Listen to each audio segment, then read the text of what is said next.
Hello everyone, welcome to Auric academy. Auric academy पे आपका बहुत बहुत स्वागत है। और आज का हमारा टॉपिक है कॉलिगेटिव प्रॉपर्टीज़ में ऑस्मोसिस एंड ऑस्मोटिक प्रेशर। ठीक है, जैसा कि आप सभी को पता है ये चैप्टर 2 चल रहा है, क्लास 12th का सॉल्यूशन चैप्टर। तो उसमें हमने ऑलरेडी बहुत सारी चीज़ें स्टडी कर ली है, Henry routes law, ideal and non ideal solution, और कॉलिगेटिव प्रॉपर्टीज़ में ही हमने boiling point, low elevation in boiling point, depression in freezing point, ये सारी भी चीज़ें हम ऑलरेडी स्टडी कर चुके हैं। ठीक है, आज जो हम स्टडी करने वाले हैं वो है ऑस्मोसिस एंड ऑस्मोटिक प्रेशर। अगर आपने प्रीवियस वीडियोस ना देखी हो तो आप यूट्यूब पे ऑरिक एकेडमी करके सर्च करेंगे तो आपको हमारे यूट्यूब चैनल का पेज मिल जाएगा, और उसमें आपको प्रीवियस जितनी भी वीडियोस हैं उनके सभी के प्लेलिस्ट मिल जाएंगे, जहाँ से आप पहले की वीडियो देख सकते हैं। ठीक है, अगर आपको वहाँ से ना मिले तो इस वीडियो के डिस्क्रिप्शन बॉक्स में भी नीचे लिंक्स ऑलरेडी प्रोवाइडेड हैं, तो आप वहाँ से भी वीडियोस को देख सकते हैं। ठीक है, तो चलो स्टार्ट करते हैं ऑस्मोसिस एंड ऑस्मोटिक प्रेशर। तो फर्स्ट इज ऑस्मोसिस। ऑस्मोसिस क्या होता है, मेनली आप सभी को पता होगा, बट फिर भी हम इसको रिवाइज करेंगे कि ऑस्मोसिस क्या होता है। देखो, ऑस्मोसिस में क्या हो रहा है कि कोई भी मॉलिक्यूल्स हैं, कोई भी नहीं मीन्स सॉल्वेंट के मॉलिक्यूल्स जो होते हैं वो सॉल्यूशन में ट्रांसफ़र होते हैं। सॉल्वेंट के मॉलिक्यूल सॉल्यूशन में ट्रांसफ़र होते हैं, और इस जब भी ये सॉल्वेंट मॉलिक्यूल सॉल्यूशन में ट्रांसफ़र होते हैं तो वो उनके बीच में एक सेमी परमिएबल मेम्ब्रेन लगी होती है। सेमी परमिएबल मेम्ब्रेन लगी होती है और जिसके थ्रू सॉल्वेंट मॉलिक्यूल सॉल्यूशन में ट्रांसफ़र होते हैं। ठीक है, यहाँ पे एक बीकर मैंने फिगर के थ्रू दिखाया हुआ है। इस बीकर में हमारे पास में क्या है, प्योर सॉल्वेंट है। इसमें क्या है, सिर्फ सॉल्वेंट है, और इस राउंड बॉटम फ्लास्क में सॉल्यूशन लिया है जिसके हमने बॉटम में सेमी परमिएबल मेम्ब्रेन लगाई हुई है। ठीक है, तो जब इस राउंड बॉटम फ्लास्क को जिसमें सॉल्यूशन है इसे प्योर सॉल्वेंट में हमने रखा, तो जो सेमी परमेबल मेम्ब्रेन थे ये इसके थ्रू जो प्योर सॉल्वेंट के मॉलिक्यूल्स थे वो इस फनल में आना शुरू हो गए, और इस राउंड बॉटम फ्लास्क में जो है पानी, जो सॉल्वेंट है वो फिल होना शुरू हो जाता है और इसकी क्वांटिटी बढ़नी स्टार्ट हो जाती है। तो अगर हम ऑस्मोसिस को एक जनरल वे में समझेंगे, एक नॉर्मल लैंग्वेज में समझना चाहें, तो ऑस्मोसिस का मतलब है कि transfer of molecules from lower concentration to higher concentration through semi permeable membrane. ठीक है, ट्रांसफ़र ऑफ क्या होगा इसमें, transfer of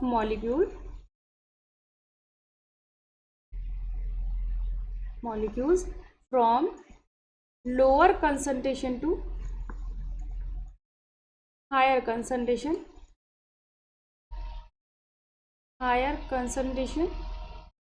through semi permeable membrane। Okay, ये तो ऑस्मोसिस हो गया। अगर आपको कहीं पे भी ये पता चले कि डिफ्यूज़न भी कुछ होता है तो डिफ्यूज़न के बारे में भी हम कंफर्म कर लेते हैं कि ऑस्मोसिस और डिफ्यूज़न में क्या फ़र्क होता है। देखो, यहाँ पे हमने सेमी परमेबल मेम्ब्रेन यूज़ करी है, लेकिन डिफ्यूज़न में किसी भी तरह की कोई मेम्ब्रेन यूज़ नहीं होती। मेम्ब्रेन हमने यहाँ पे बेसिकली इसलिए यूज़ करी है ताकि जो प्योर सॉल्वेंट है उसके ही मॉलिक्यूल ट्रांसफ़र हों, सॉल्यूशन से सॉल्यूट के मॉलिक्यूल्स ना ट्रांसफ़र हों। ठीक है, लेकिन जब हम डिफ्यूज़न की बात करते हैं तो डिफ्यूज़न में सेमी परमिएबल मेम्ब्रेन नहीं होती है। तो उसमें क्या होता है कि सॉल्वेंट के मॉलिक्यूल सॉल्यूशन में भी जा सकते हैं और सॉल्यूशन के मॉलिक्यूल सॉल्वेंट में भी जा सकते हैं। तो डिफ्यूज़न में क्या होता है, बेसिकली डिफ्यूज़न में नो सेमी परमिएबल मेम्ब्रेन होती है। ठीक है, यानी नो एसपीएम, यानी सेमी परमिएबल मेम्ब्रेन नहीं होगी, and transfer of molecules from higher concentration to lower concentration, higher concentration to lower concentration.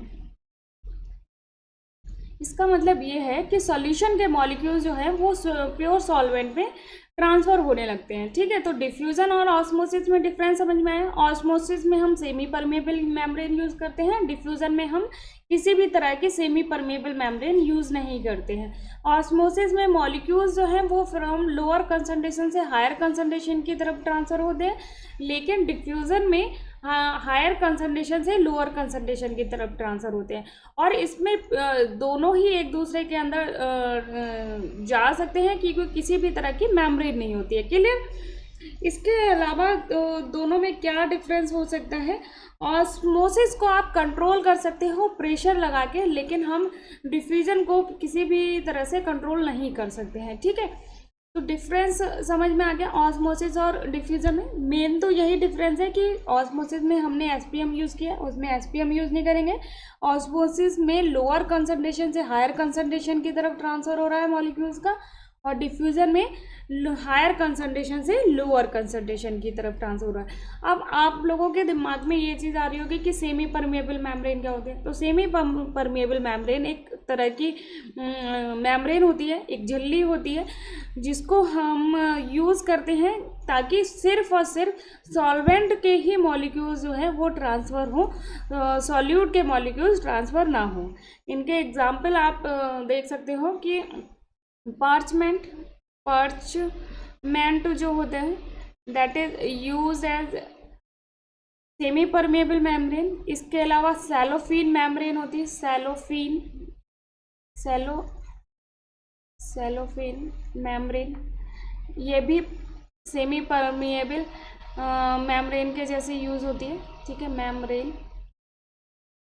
और इसके अलावा क्या यूज हो सकता है? क्यूप्रिक फेरोसाइनाइड की फिल्म को भी हम यूज़ करते हैं, जिसको सेमी परमेबल मेम्ब्रेन के जैसे। ठीक है, तो ऑस्मोसिस क्लियर हो गया, सेमी परमेबल मेम्ब्रेन क्लियर हो गए, डिफ्यूज़न क्लियर हो गया। ठीक है, अब हम स्टडी करेंगे ऑस्मोटिक प्रेशर। ऑस्मोटिक प्रेशर से क्या मतलब है? देखो, हमने दो अलग अलग एक तरह से आप बीकर कह सकते हो, लेकिन ये बंद क्या है, फ्लास्क हैं, जिसमें हमने क्या करा कि प्रेशर लगाया हुआ है। ठीक है, ऊपर हमने क्या इसमें यूज़ किया हुआ है, पिस्टन यूज़ किया है, जो हम प्रेशर के लिए यूज़ करेंगे, कंट्रोल करने के लिए। ठीक है, एक वेसल में हमने सॉल्वेंट लिया है, दूसरे में हमने सॉल्यूशन लिया है, और बीच में ये आप देख सकते हैं कि ये क्या है, ये सेमी परमेबल मेम्ब्रेन है। ठीक है, तो जब ट्रांसफ़र होगा तो वो कहाँ से होगा? सॉल्वेंट से किसकी तरफ? सॉल्यूशन की तरफ मॉलिक्यूल्स का ट्रांसफ़र होगा। ठीक है, और यहाँ पे हमने आप देखो कि जो पिस्टन के ऊपर PATM लिखा है, यानी कि यहाँ पे जो कुछ प्रेशर भी है। ओके, लगाया नहीं है, लेकिन सिर्फ एक एटमॉस्फेरिक प्रेशर है। तो सॉल्वेंट से मॉलिक्यूल्स जो है वो सॉल्यूशन की तरफ ट्रांसफ़र होने लगे। एक टाइम ऐसा आएगा कि सॉल्यूशन वाली वेसल कम्प्लीटली फिल हो जाएगी, और ये पिस्टन के बाहर निकल के उसके बाहर फ्लो होने की भी ट्राई करेगा। ठीक है, बाहर फ्लो होने लगेगा। तो उसको रोकने के लिए क्या करेंगे? हम पिस्टन के ऊपर प्रेशर लगाएंगे। तो एटमॉस्फेरिक प्रेशर के अलावा जो एक्स्ट्रा प्रेशर हम यूज़ करते हैं, जिसको यहाँ पे पाई से हमने डिनोट किया हुआ है, तो उस एक्स्ट्रा प्रेशर को ही हम ऑस्मोटिक प्रेशर कहते हैं, जो कि हमें रिक्वायर होता है to stop osmosis.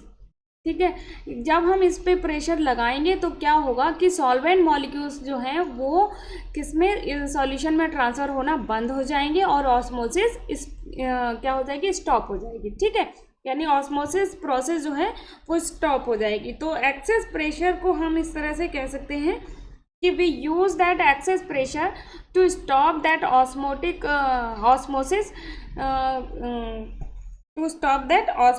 process। Clear? फिर से समझ लीजिए, हमने दो वेसल लिए, दो वेसल में एक में हमने सॉल्वेंट लिया, एक में हमने सॉल्यूशन लिया, दोनों को हमने सेमी परमेबल मेम्ब्रेन के थ्रू डिफ्रेंशिएट किया है, दोनों को अलग अलग किया है। एटमॉस्फेरिक प्रेशर है ऊपर, और ये पिस्टन के थ्रू जिसको पिस्टन लगाया हुआ है। तो एटमॉस्फेरिक प्रेशर में सॉल्वेंट जो है वो क्या करेगा? सॉल्यूशन की तरफ ट्रांसफ़र होगा। इसकी कंसंट्रेशन कम है, इसकी कंसंट्रेशन ज़्यादा है, सॉल्यूशन की कंसंट्रेशन ज़्यादा है, सॉल्वेंट की कम है, तो ट्रांसफ़र कहाँ से किधर होगा, इधर से इस साइड में होगा, ठीक है, यानी सॉल्वेंट से सॉल्यूशन की तरफ होगा। एक टाइम ऐसा आएगा जो सॉल्यूशन का वेसल में सॉल्वेंट इतना फिल हो जाएगा कि उसका जो है वेसल कम्प्लीटली फिल हो जाएगा। जब कम्प्लीटली फिल हो जाएगा तो ये पिस्टन जो लगा हुआ है उससे बाहर जो सॉल्यूशन है वो बाहर आने लगेगा। तो उसको रोकने के लिए क्या करेंगे, एक हम एटमॉस्फेरिक प्रेशर के अलावा हम एक्स्ट्रा प्रेशर भी लगाते हैं, जिसको पाई से डिनोट किया है। तो वो जो एक्स्ट्रा प्रेशर है वो ही ऑस्मोटिक प्रेशर कहलाता है, which is basically use to stop that osmosis process. Okay, जैसे ही हम एक्स्ट्रा प्रेशर लगाएंगे सॉल्यूशन बाहर आना रुक जाएगा। तो वो क्यों होगा, क्योंकि सॉल्वेंट का ट्रांसफ़र रुक जाएगा सॉल्यूशन में, और अगर सॉल्वेंट का ट्रांसफ़र रुक गया है तो मीन्स कि ऑस्मोसिस प्रोसेस स्टॉप हो चुकी है, ठीक है, क्लियर। इस एक्स्ट्रा प्रेशर को हम पाई से डिनोट करते हैं, यानी osmotic pressure is equal to CRT। R is gas constant, T is temperature, C is molar concentration of the solution। तो ये दोनों तो हमारे क्या है, कांस्टेंट हो गए, तो क्योंकि टेम्परेचर है, टेम्परेचर भी हम कांस्टेंट ही रखेंगे। तो pi is directly proportional to the concentration, pi is directly proportional to the concentration. That mean कि ऑस्मोटिक प्रेशर डायरेक्टली प्रोपोर्शनल हो जाएगा किसके, मोलर कंसंट्रेशन के, मोलर कंसंट्रेशन के। और जो डिफाइन करता है कि ऑस्मोटिक प्रेशर जो है वो एक कॉलिगेटिव प्रॉपर्टी है, ठीक है, क्लियर हुआ इस चीज़ को, ठीक है।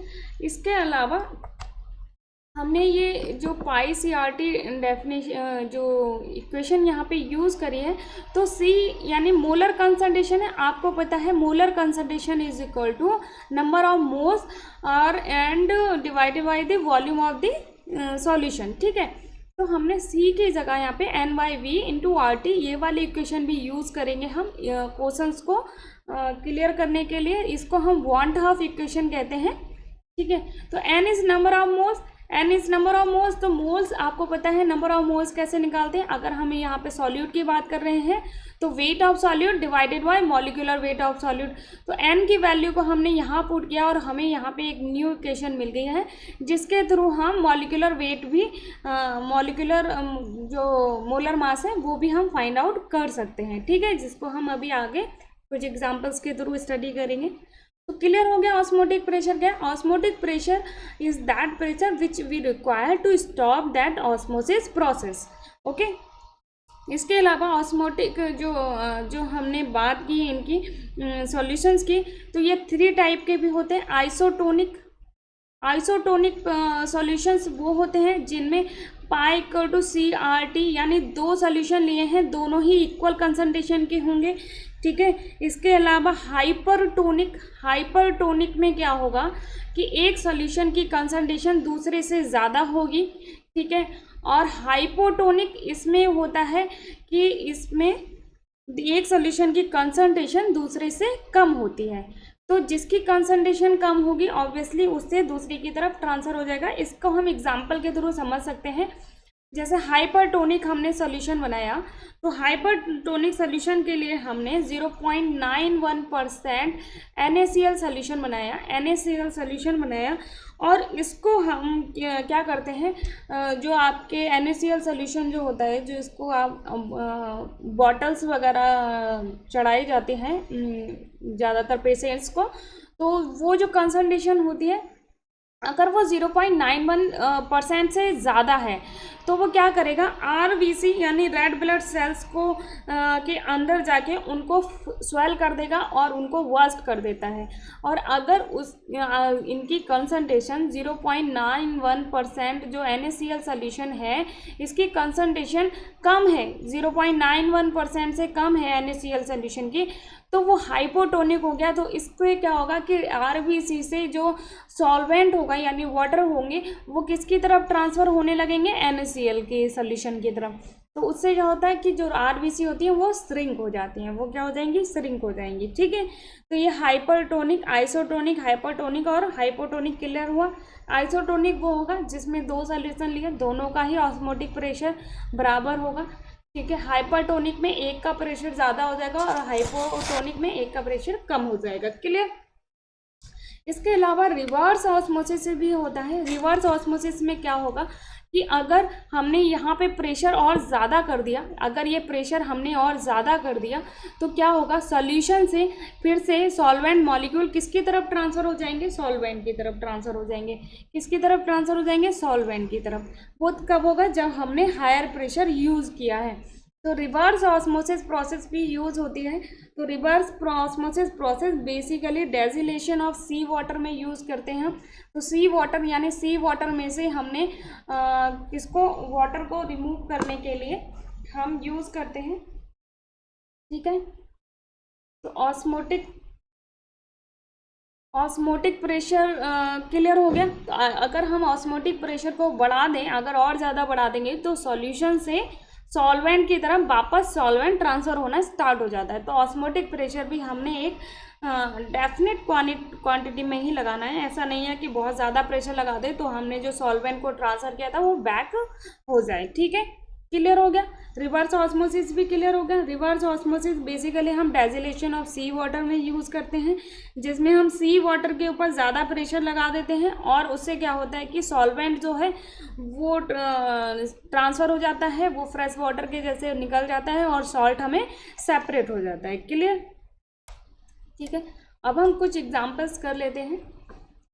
यहाँ पे हमें दिया हुआ है कि इफ़ 1.71 ग्राम ऑफ शुगर, यानी जिसका मोलर मास दिया हुआ है 342, are dissolve in 0.5 litre of a solution at 300 K, what will be its osmotic pressure. इसका ऑस्मोटिक प्रेशर हमें निकालना है। आर वैल्यू दी हुई है और हमें क्या दिया है, वेट ऑफ शुगर दिया हुआ है। ठीक है, तो अभी हमने जो फॉर्मूला यहाँ पे यूज लिया है, ये वाला फॉर्मूला यूज हो जाएगा। ठीक है, तो पहले हम देखते हैं कि हमें दिया क्या क्या है। WV दिया हुआ है, दैट इज़ 1.71 ग्राम। इसके अलावा क्या दिया हुआ है, मोलर मास दिया हुआ है सॉल्यूट का, that is 342। Volume is given, that is 0.5 litre. Temperature is given, that is 300 K, and also R is given, that is 0.083 liter bar per Kelvin per mole। Okay, तो हम क्या करेंगे, simple हम formula use कर लेंगे। कौन सा, pi is equal to WV/RT upon MV into B। Okay, ये हमने फॉर्मूला यूज करना है। WV की वैल्यू है 1.71, R की वैल्यू है 0.083, T इज कितना है हमारा 300 और MB हमारा कितना है 342। ओके, और वॉल्यूम हमारे पास में कितना है 0.5 litre. Okay, after you calculation आपके पास में जो वैल्यूज़ आएंगी, आफ्टर कैलकुलेशन आपके पास में जो वैल्यू आएगी दैट विल बी 0.249 बार, यानी पाई जो हमारे पास में आएगा वो इतना आएगा। आप वीडियो पॉज करके इसको कैलकुलेट करके देखें आपका रिजल्ट इतना मैच कर रहा है या नहीं कर रहा है। ओके, तो अगर मैच कर रहा है तो वेल एंड गुड। मेन चीज़ ये है कि आपको कंसेप्ट क्लियर होना चाहिए कि आपने कैसे क्वेश्चन को चेक करना है, कैसे क्वेश्चन को अटेम्प्ट करना है। क्लियर, चलो नेक्स्ट क्वेश्चन करते हैं। A solution prepared by dissolving 8.95 mg of gene fragment in 35 ml of water, okay, has an osmotic pressure of 0.335 torr।